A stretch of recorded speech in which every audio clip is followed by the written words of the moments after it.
एक बात सुन लो। जब अपना देश आजाद हो गया था ना, देश आजाद होने के बाद में दो प्रकार के राज्य हुआ करते अपने यहाँ पे बेसिकली। एक वो राज्य जो डायरेक्ट अंग्रेजों के पास थे, एक वो राज्य जो राजाओं वाले भारत में थे, बाद में उनको भारत के अंदर मिलाया गया। जो अंग्रेजों वाले भारत में जो राज्य हुआ करते, जैसे बंगाल, पंजाब, मद्रास, इनमें बनते राज्यपाल। क्या बनते थे? अपने को जिनको बाद में राजाओं का राज था बाद में भारत में मिले, अपने यहाँ पे बनते राज प्रमुख। क्या बनते? अपने यहाँ राज्यपाल नहीं बना करते थे, अपने क्या बना करते थे? राज प्रमुख। अपने राजस्थान के पहले राज प्रमुख कोई बनाए गए थे तो वो कौन थे? और अंतिम राज प्रमुख भी कोई थे तो वो कौन थे? यह राजस्थान के प्रथम एवं अंतिम राज प्रमुख थे। He was first and only, ये लिखो, प्रथम एवं एकमात्र, ताकि याद रहेगा एक ही बने थे। यह राजस्थान के प्रथम एवं एकमात्र राज प्रमुख थे। He was first and only Raj Pramukh of Rajasthan. यह राजस्थान के प्रथम एवं एकमात्र राज प्रमुख थे। He was first and only Raj Pramukh of Rajasthan. 49 के आसपास बनाया गया था। 50 के अंदर राजस्थान पूरा बनता। 26 जनवरी 1950 को अपना नाम क्या दिया गया था? राजस्थान। 1949 में जयपुर जब शामिल हुआ था तब से इनको राज प्रमुख बना दिया था। और जब राज प्रमुख बनाया था तब यह कहा गया था कि आप आजीवन अपने पद पर रहोगे। कैसे रहोगे अपने पद पे? आजीवन का मतलब जब तक आप नहीं मरोगे तब तक आपके अलावा किसी दूसरे को राज प्रमुख नहीं बनाएगा। लेकिन 1956 में भारत सरकार एक संविधान संशोधन करती है, 7वां संविधान संशोधन। क्या करती है? और भारत सरकार ने संविधान संशोधन किया और कहा राज प्रमुख नाम का पद समाप्त किया जाता है। आज के बाद में किसी को भी राज प्रमुख नहीं बनाया जाएगा। अब हम बनाएंगे राज्यपाल। क्या बनाएंगे? तो मान सिंह जी को आ गया, भाई मान सिंह जी आपको हमने बनाया था लेकिन अब हमने संविधान संशोधन कर दिया, हम आपको हटाएंगे। तो मान सिंह ने पूछा भारत सरकार से कि भाई आपने संविधान में पहले लिखा था कि मैं आजीवन रहूंगा, फिर बीच में कैसे हटा सकते हो? 7 साल बाद में हटा रहे हो मेरे को, मरूंगा तो बाद में मैं जाके। तो नेहरू जी का एक सिंगल लाइन का रिप्लाई है। नेहरू जी का एक रिप्लाई था कि संविधान कभी पत्थर नहीं हो सकता। संविधान कभी कि पत्थर में चेंज नहीं आते। बाटा आज पड़ा है, 200 साल बाद में बाटा ही मिलेगा आपको, लेकिन संविधान पत्थर नहीं है। संविधान के अंदर चेंज आएंगे, समय के अनुसार, काल के अनुसार, परिस्थितियों के अनुसार कुछ ना कुछ चेंज किए जाएंगे। आज के 7 साल पहले हमें लगता था राज प्रमुख बनाने जरूरी है, 7 साल बाद में लगता है कि राज प्रमुख बनाने जरूरी नहीं है। ट्रायल एंड एरर है। हमने एक इस प्रकार की कोशिश की थी, हमें लगा कि यार ये वाला सिस्टम सही नहीं है तो हम दूसरे वाला सिस्टम लेके आएंगे। तो संविधान कभी पत्थर नहीं हो सकता। मान सिंह ने लेटर पढ़ा, मान सिंह ने कोई दिक्कत नहीं है, हटा दो आप मुझे, और हटा दिया गया था यहां से। अच्छा, ये तो कोई बड़ी बात नहीं, इस प्रकार की कई चीजें होती है, हटा दिया जाता है। पर अक्सर इस प्रकार जब भी किसी आदमी को हटा दिया जाए कि मान लो आप नौकरी लग गए, आप आरएस की नौकरी लग गए और 5 साल बाद आपको सरकार कदे घर जाओ, बहस खूब कर ली नौकरी, बहस अब रवाना यहां से, है ना, हमने संविधान में संशोधन कर दिया और संविधान संशोधन करके आगे फलान जी को 5 साल बाद हटाना है, तो आप में सरकार के प्रति कड़वाहट होगी। तो आपको लगेगा कि यार सरकार खराब कर गई मेरे को तो पूरी तरीके से, और ये तरीका कैसे हो सकता है। पर मुझे आदमी बड़ा महानतम आदमी लगता है कि यार इस प्रकार से बीच में हटाया गया था इस आदमी को, उसके बावजूद इसके मन में सरकार के प्रति कोई कड़वाहट नहीं थी। स्वीकार किया, लोकतंत्र है, लोकतंत्र में जो डिसीजन सरकार लेती है वो डिसीजन सही है, जो डिसीजन संसद लेती है वो डिसीजन सही है। पर इससे भी जोरदार मुझे इसका बेटा लगता है। सवाई मान सिंह के बेटे थे सवाई भवानी सिंह। क्या नाम था? Sawai Bhavani Singh. Indian army join करते हैं। इंडियन आर्मी ज्वाइन, मैंने शायद बीच में बात बताई होगी कभी, आप ये दिन बताई थी, पर नहीं बताई थी। इंडियन आर्मी ज्वाइन कर लेते हैं और इंडियन आर्मी ज्वाइन करने के बाद में इंडियन आर्मी से पूरी सर्विस के दौरान कभी तनख्वाह नहीं ली। देश के लिए लड़ने के लिए तनख्वाह किस बात की होती है? पहले जयपुर हमारा देश था तो जयपुर के लड़ते थे, राजा को लड़ने जाना पड़ता था। अब देश चेंज हो गया और अब देश का नाम क्या हो गया? हमारे भारत। तो तनख्वाह किस बात की? कोई उसने पूरा कैरियर बिना तनख्वाह के निकाला है। और हालांकि हम वैसे देखें तो भाई पैसों की क्या आवश्यकता थी, रॉयल फैमिली का बंदा था, पैसे की आवश्यकता भी नहीं थी। पर बंदे के वो सिद्धांत देखिए कि देश के लिए लड़ने के लिए पैसे की आवश्यकता नहीं होती। वो आदमी जिसके पिता को भारत सरकार ने बीच में उसके पद से हटा दिया था, वो आजीवन भारत सरकार की सेवा करता है, उनकी सेना के अंदर रहता है और वहां से सैलरी नहीं उठाता है। 71 वाली जब वॉर हुई तो भवानी सिंह इस पोस्ट पे थे, जैसलमेर वाली पोस्ट पे, इस पोस्ट पे थे, और पाकिस्तान ने मोर्चे खोल दिए। हम ढाका में लड़ रहे थे, वास्तव में जो लड़ाई चल रही है बांग्लादेश में चल रही। 71 की वॉर की लड़ाई पूरी बांग्लादेश की वॉर है। लेकिन पाकिस्तान को लगा कि यार बांग्लादेश में भारत का प्रभाव कम किया जाए, भारत की आर्मी बांग्लादेश की तरफ है, उसको कम किया जाए, तो क्या किया जाए? तो पंजाब वाला मोर्चा खोल दो। तो पंजाब साइड से भारत पर और हमला कर दो, ताकि भारत का आधा ध्यान पंजाब पे, आधा ध्यान बंगाल पे, तो बंगाल में भारत पूरा अपना ध्यान नहीं दे पाएगा, तो पंजाब वाला बॉर्डर और खोल दिया था। इधर भवानी सिंह की पोस्टिंग थी जैसलमेर वाले बॉर्डर पे, अच्छा तुम पंजाब वाला बॉर्डर खोलोगे, इधर जैसलमेर बॉर्डर खोल लिया खुद ही। का निर्णय भारत सरकार बाद में देखेगी क्या करना है क्या नहीं करना, ये बॉर्डर खोलो अपने। पाकिस्तान के अंदर घुस गए थे। पाकिस्तान के सिंध का एक जिला था छाछरो, कौन सा जिला था? छाछरो, भारत में मिला लिया था, मिला ही लिया था छाछरो को भारत में।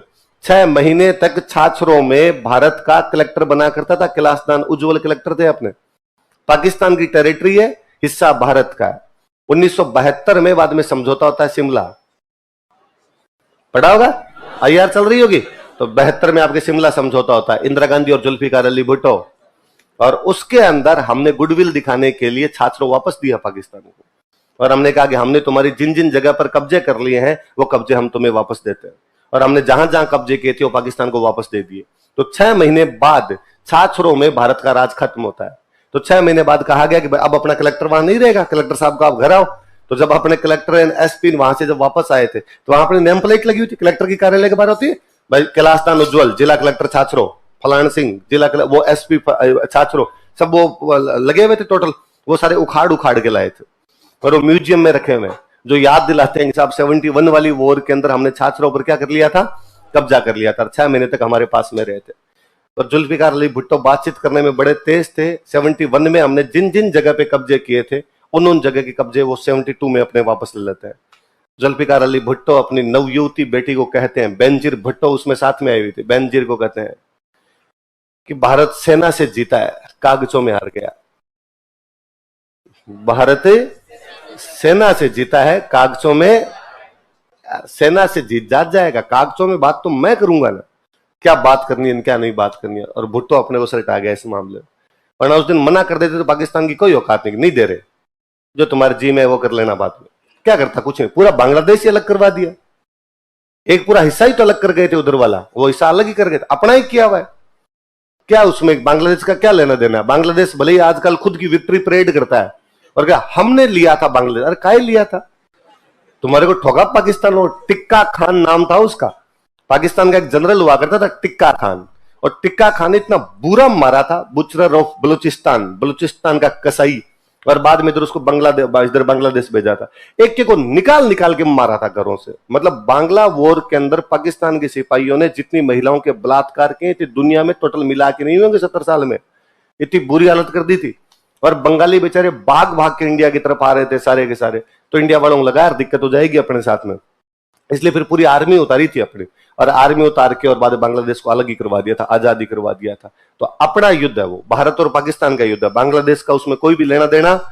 बांग्लादेश कहता है हमने मुक्ति वाहिनी सेना बनाई, और मुक्ति वाहिनी सेना बनाकर आजाद करेंगे। अच्छा काल मरी आज भूतनी होगी, तुम और मुक्ति वाहिनी सेना और कूट रहे थे वो इतने सालों से तुम्हें, तब तो तुमसे कुछ हुआ नहीं।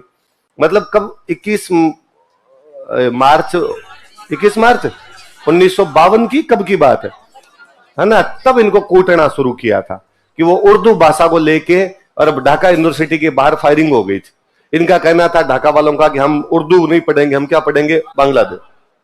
पाकिस्तान का कहना था कि नहीं, पूरे पाकिस्तान के अंदर क्या पढ़ाई जाएगी, उर्दू। और ढाका यूनिवर्सिटी के बाहर कुछ लड़के वो कर रहे थे, और उसके अंदर फायरिंग में 5 लड़के मर गए थे। अंतरराष्ट्रीय भाषा दिवस इसीलिए मनाते है ना, 21 है 22 है, हाँ 21 फरवरी, मार्च नहीं 21 फरवरी। तो तब तुम्हें कूटना शुरू किया था, 71 तक तुम्हें कूट ही रहे थे।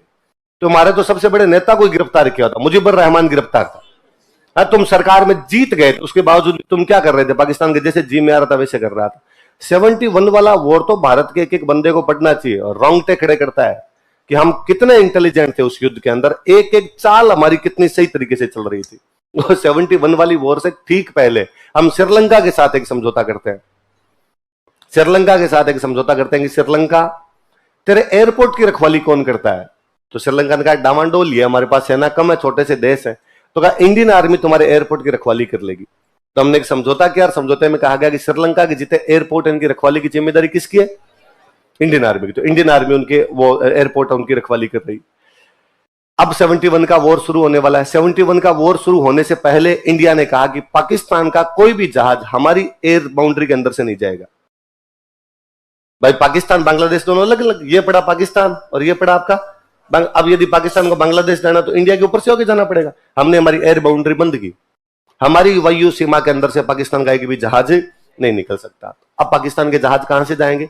तो पाकिस्तान इधर ईरान के ऊपर से होता हुआ नीचे श्रीलंका आता और श्रीलंका से इधर बांग्लादेश जाता।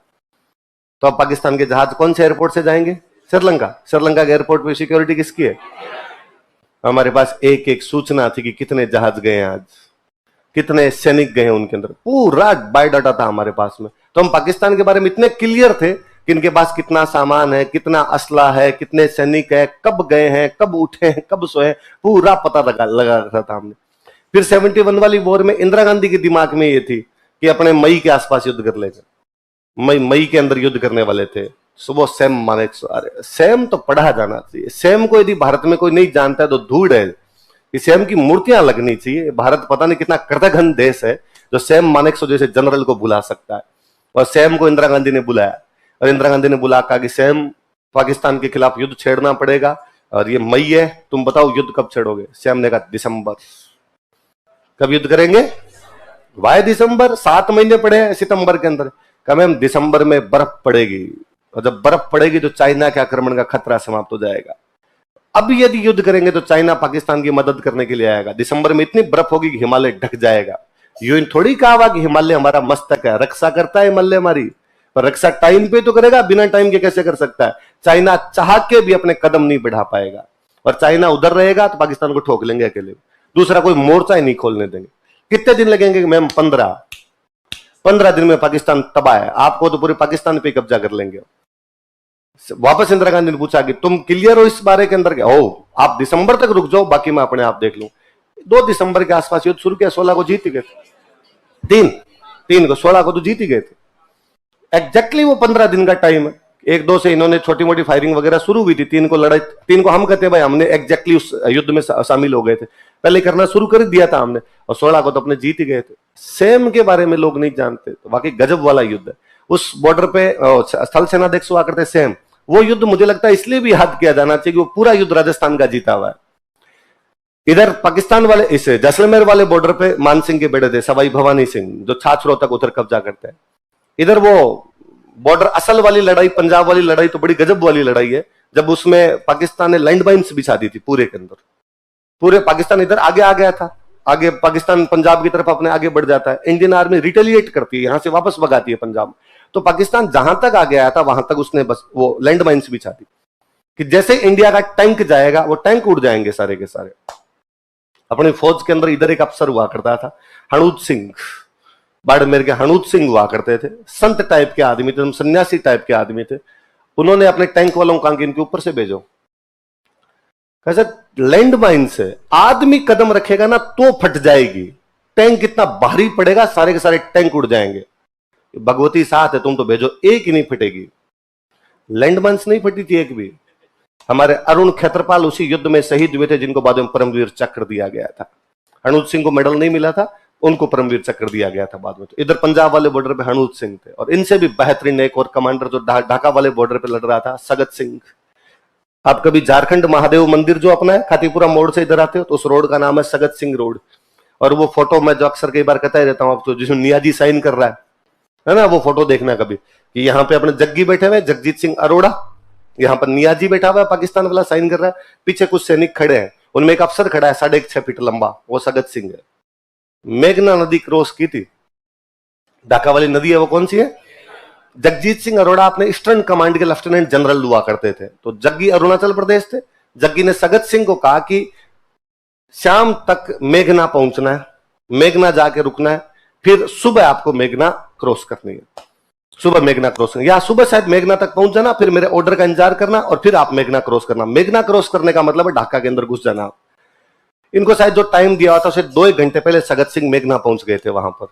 तो सगत सिंह को सैनिकों ने पूछा कि सर आ गए, टाइम तो 10 बजे का था, आपने तो मेघना 8 बजे पहुंच गए, अब 2 घंटे इंतजार करना पड़ेगा। जग्गी जो ऑर्डर देंगे उस ऑर्डर के अनुसार आगे बढ़ना है। खैर अब इंतजार कौन करे, आगे क्रॉस करो। मेघना क्रॉस कर गए, मेघना क्रॉस करे तो ढाका में घुसे। ढाका में घुसने का मतलब ढाका पे कब्जा। और ढाका की जनता क्या बावड़ी हुई थी। ढाका यूनिवर्सिटी की लड़कियां भारतीय सैनिकों के गले लग लग के क्या किस दिए थे उस दिन।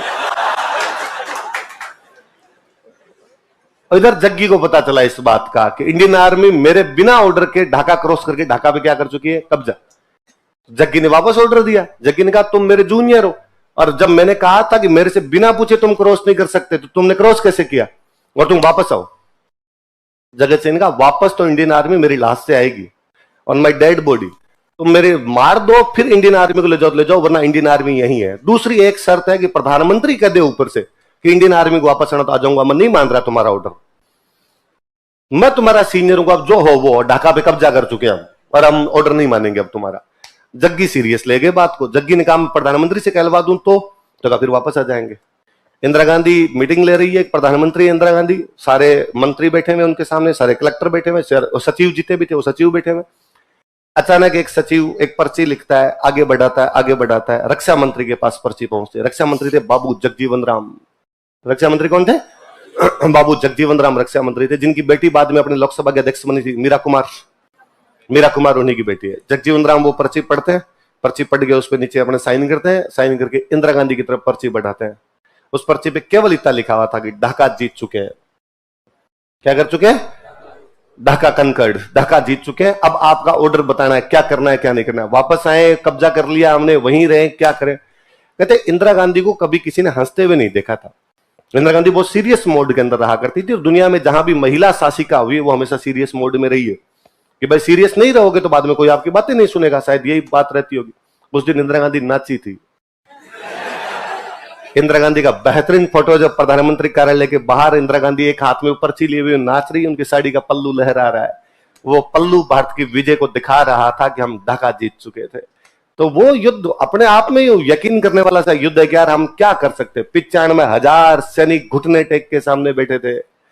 दुनिया के इतिहास में ना भूतो ना भविष्य थी इस प्रकार। यहां तो पढ़ते हैं कि अशोक कलिंग के युद्ध से 1 लाख लोगों को बंदी बना के लाया था, या हम कहते हैं कि 1971 में हमने 95,000 लोगों को बंदी बना लिया था, या गिरफ्तार करके रखे गए थे 95,000 लोग। इसलिए पाकिस्तान सारे युद्धों के बारे में कहता है कि हमने जीते हैं। पाकिस्तान कहता है 48 में हम जीत गए थे, 65 में भी हम जीत गए थे, 99 में भी हम जीत गए थे। 71 के बारे में पाकिस्तान कभी नहीं कहता कि हम जीत गए थे। फोटो है, 95,000 घुटने टेक के बैठे हो, तुम्हारे नियाजी का पिस्टल बाहर पड़ा है। वो फोटो कितना प्यारा लगता है, इसमें नियाजी के पास पिस्टल नहीं, एक आपका आर्मी ऑफिसर बिना पिस्टल के हमारे सामने। इसका मतलब सरेंडर है कि हम पिस्टल नहीं रखने दे रहे थे। जब जग्गी साइन करने के लिए साइन जग्गी करते हैं उधर, सैम मानेकशॉ और कितने महान है। सैम मानेकशॉ थल सेनाध्यक्ष है, और हमने जब कहा कि सैम हमने ढाका कनकर कर लिया, ढाका जीत चुके हैं, अब आप आइए सरेंडर करवाए। सैम ने कहा नहीं मैं नहीं यार, मेरा जो भी जूनियर उसको भेजा जाए। तो साहब जूनियर उधर आपका जग्गी है, तो जग्गी को भेजा जाए। तो इधर जग्गी बैठे, इधर वो बैठा है नियाजी बैठा हुआ है, और नियाजी वहां पर साइन कर रहा। नियाजी जब साइन करने लगा तो पिस्टल बाहर निकाल। पिस्टल का मतलब तू as a army officer sign कर रहा है इसके ऊपर। तो उसने कहा हम आर्मी ऑफिसर। उसने कहा बंदी है तू हमारा, गिरफ्तार किया हुआ, मार देंगे 2 मिनट में, साइड ले जाके। पिस्टल साइड में रख। दुनिया के दबाव बनाते रहेंगे हम पर, जब आएंगे जब हम ढाका जीत चुके तेरे को मारने में ज्यादा टाइम नहीं लगेगा।